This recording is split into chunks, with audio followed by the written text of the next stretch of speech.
Next speaker is Asian Forum for Human Rights and Development. President, Forum Asia expresses concern at the deteriorating human rights situation in several Asian countries. The human rights situation in Maldives continues to regress. The right to peaceful assembly has been severely restrained while trumped-up charges suppress political dissent. Former President Nasheed was sentenced to 13 years in prison after a deeply flawed and unfair trial found him guilty of terrorism in March. On 1st May, approximately 200 protesters were arrested during a peaceful demonstration demanding the former president's release. 3 opposition leaders face terrorism charges, while another 129 protesters face various other criminal charges.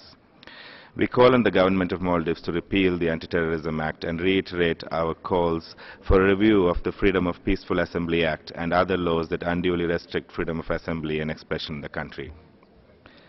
The ongoing political impasse in Bangladesh continues to induce serious human rights violations, including extrajudicial killings and enforced disappearances. The right to freedom of expression has been severely curtailed, and several news editors have been persecuted for reports critical of the government. We are alarmed by the growing intolerance towards freedom of expression in the context of religion in Bangladesh and strongly condemn the recent killings of 3 bloggers who had posted pieces online that were critical of religious extremism.